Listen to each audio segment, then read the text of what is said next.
नाज़रीन, कोई भी जंग किसी एक मुल्क को मुतासिर नहीं करती, बल्कि इसका असर पूरी दुनिया पर होता है। दुनिया ग्लोबल विलेज बन चुकी है और ममालिक हर मामले में एक दूसरे पर इन्हिसार कर रहे हैं। इस वक्त फलस्तीन, शाम, ईरान, इराक, यमन और दूसरी जानिब इसराइल, अमेरिका और दीगर इत्तेहादी एक ऐसी बड़ी जंग की तरफ जा रहे हैं जिसका जिक्र कई पेशगोइयों में मौजूद है। फलस्तीन, शाम, ईरान, यमन और इराक क्यों अहम है, और क्या इमाम मेहदी अलैहिस्सलाम का लश्कर यहां से निकलेगा? क्या दुनिया में फैलती हुई जंग की सूरत हाल आखिरी वक्त की तरफ इशारा है? क्या ईरान ही वो मुल्क है जहां से लश्कर इमाम मेहदी निकलेगा? नाज़रीन, आज की वीडियो में हम कयामत की उन अहम तरीन निशानियों के हवाले से बात करेंगे जो इस जंगो जदल से पूरी होने वाली हैं। नाज़रीन, रसूलुल्लाह सल्लल्लाहु अलैहि वसल्लम की एक हदीस सुनन तिरमिज़ी में मौजूद है। हजरत अबू हुरैरा रज़ी अल्लाह ताला अन्हु से रिवायत है, आका नामदार फ़ख्र मौजूदात इमामुल अंबिया जनाब मुहम्मद रसूलुल्लाह सल्लल्लाहु अलैहि वसल्लम ने इरशाद फरमाया, खुरासान से स्याह झंडे निकलेंगे, उन्हें कोई नहीं रोक सकेगा यहां तक कि उन्हें बैतुल मुक़द्दस में नस्ब किया जाएगा। नाज़रीन, अल्लाह रब्बुल इज़्ज़त ने कुरान मजीद, फुरकान हमीद और रसूलुल्लाह सल्लल्लाहु अलैहि वसल्लम ने अपनी अहादीस में जिन इलाकों का जिक्र किया है, उनकी वुसअत को छोटी छोटी रियासतों में तकसीम करके उन्हें मखसूस नाम देकर उनकी वो शनाख्त मिटाने की कोशिश की गई जो अहादीस रसूल में मिलती है। इस तकसीम का सबसे बड़ा निशाना बिलाद शाम है। ये इलाका तारीखी एतबार से 7000 साल पुराना है। आज की मौजूदा 4 कौमी रियासतों उर्दन, लेबनान, शाम और फलस्तीन पर मुश्तमिल है। कदीम रोमन इस इलाके को लेवेंट कहा करते थे, जिसका मतलब है उभरते हुए सूरज की सरजमीन। इसी सरजमीन के मुतालिक अल्लाह ताला फरमाता है, और उनकी जगह हमने उन लोगों को जो कमजोर बनाकर रखे गए थे वारिस बना दिया, उस सरजमीन के मशरिक व मगरिब का जिसे हमने बरकतों से मालामाल किया है। यह बनी इसराइल की फिरौन से आजादी के बाद इस खित्ते में आबादी का जिक्र है। इसी सरजमीन के मरकज यरूशलेम की मस्जिद अक्सा का तज़किरा फरमाते हुए अल्लाह ताला ने इरशाद फरमाया, पाक है वो जात जो रात के थोड़े से हिस्से में अपने बंदे को मस्जिद हराम से मस्जिद अक्सा तक ले गई, जिसके कुर्ब जवार के इलाके को हमने बाबरकत बनाया है। नाज़रीन, रसूलुल्लाह सल्लल्लाहु अलैहि वसल्लम ने 3 मरतबा इरशाद फरमाया, या तूबा लिश्शाम, यानी शाम की सादत का क्या कहना। सहाबा कराम रिज़वानुल्लाह ताला अलैहिम अजमाइन ने पूछा, या रसूल अल्लाह क्यों कर? फरमाया, रहमत के फरिश्तों ने अपने परो बाजू शाम पर फैला रखे हैं।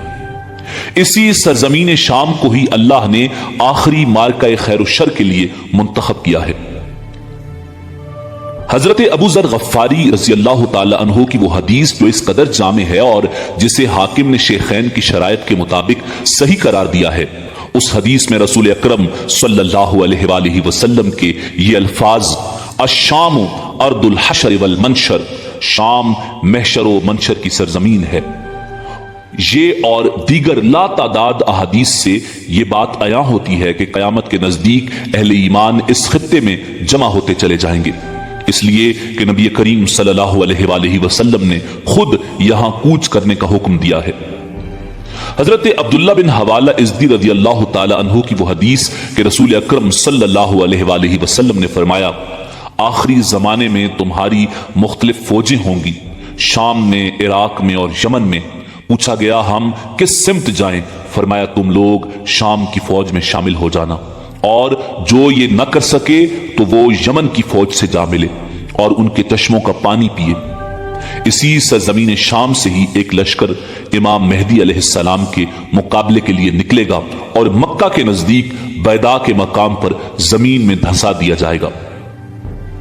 अहादीस की कुतुब में इमाम मेहदी अलैहिस्सलाम की शनाख्त के लिए दी गई सबसे वाज़ेह अलामत है।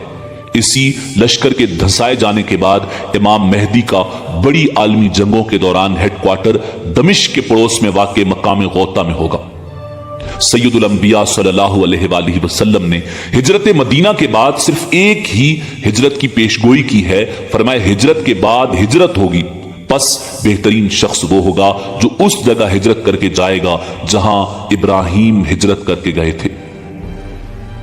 ناظرین، یہی بلاد شام ہے جہاں سیدنا عیسیٰ ابن مریم علیہ السلام کا نزول ہونا ہے، یہیں دجال کا قتل، اور اسی علاقے کے مرکز بیت المقدس سے اس لشکر نے ترتیب پانا ہے جس نے اس خطے میں آ کر یہاں کے لوگوں سے مل کر غزوہ ہند برپا کرنا ہے۔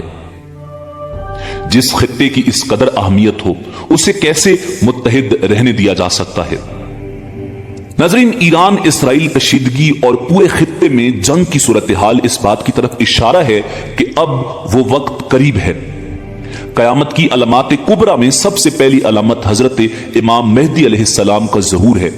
احادیث مبارکہ میں حضرت امام مہدی علیہ السلام کا ذکر بڑی تفصیل سے آیا ہے کہ حضرت امام مہدی علیہ السلام سیدہ فاطمہ الزہرا سلام اللہ علیہا کی اولاد سے ہوں گے، نام محمد، والد گرامی کا نام عبداللہ ہوگا۔ حضور نبی کریم صلی اللہ علیہ وآلہ وسلم سے بہت مشابہت ہوگی۔ پہلے ان کی حکومت عرب میں ہوگی، پھر ساری دنیا میں پھیل جائے گی۔ 7 سال حکومت کریں گے۔ امام مہدی مدینہ منورہ میں پیدا ہوں گے۔ آخری زمانے میں جب مسلمان ہر طرف سے مغلوب ہو جائیں گے، مسلسل جنگیں ہوں گی، شام میں بھی عیسائیوں کی حکومت قائم ہو جائے گی، ہر جگہ کفار کے مظالم بڑھ جائیں گے، عرب میں بھی مسلمانوں کی باقاعدہ پرشوکت حکومت نہیں رہے گی، خیبر کے قریب تک عیسائی پہنچ جائیں گے اور اس جگہ تک ان کی حکومت قائم ہو جائے گی۔ مسلمان مدینہ منورہ میں جائیں گے۔ اس وقت حضرت امام مہدی علیہ السلام مدینہ منورہ میں پیدا ہوں گے۔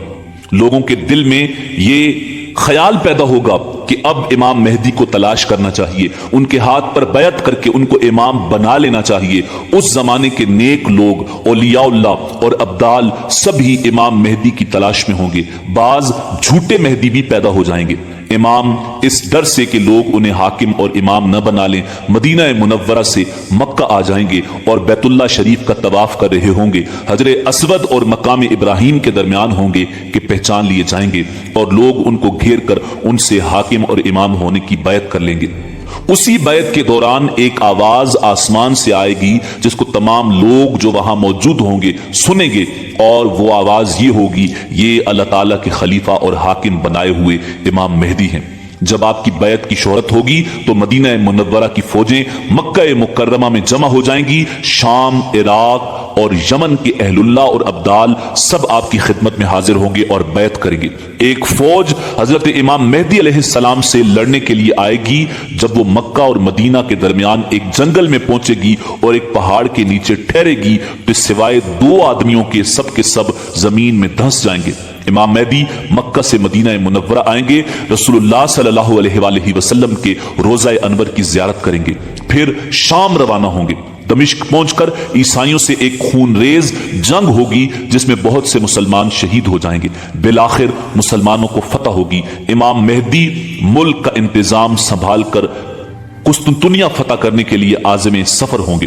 قسطنطنیہ فتح کر کے امام مہدی شام کے لیے روانہ ہوں گے۔ شام پہنچنے کے کچھ ہی عرصے بعد دجال نکل آئے گا۔ دجال شام اور عراق کے درمیان سے نکلے گا اور گھومتا گھماتا دمشق کے قریب پہنچ جائے گا۔ عصر کی نماز کے وقت لوگ نماز کی تیاری میں مصروف ہوں گے کہ اچانک حضرت عیسیٰ علیہ السلام 2 فرشتوں کے کندھوں پر ہاتھ رکھے ہوئے آسمان سے اترتے ہوئے نظر آئیں گے۔ دجال حضرت عیسیٰ کو دیکھ کر بھاگے گا۔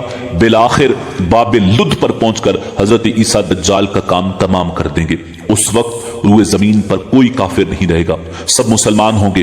حضرت امام مہدی علیہ السلام کی عمر 45، 48 یا 49 برس ہوگی کہ آپ کا انتقال ہو جائے گا۔ حضرت عیسیٰ ان کی نماز جنازہ پڑھائیں گے، بیت المقدس میں انتقال ہوگا اور وہیں دفن ہوں گے۔ ناظرین، ایک طرف حضرت امام مہدی علیہ السلام کا لشکر ہوگا اور دوسری طرف یہودیوں کا لشکر۔ خطے کی موجودہ صورتحال سے یہ بات واضح ہے کہ ایرانی لشکر ہی حضرت امام مہدی علیہ السلام کا لشکر ہو سکتا ہے۔ اسی امید کے ساتھ اجازت دیجیے کہ آپ کو ہماری ویڈیو پسند آئی ہوگی۔ ملتے ہیں بہت جلد ایک نئی تاریخی، تحقیقی اور معلوماتی ویڈیو کے ساتھ۔ اللہ رب العزت آپ کا حامی و ناصر ہو۔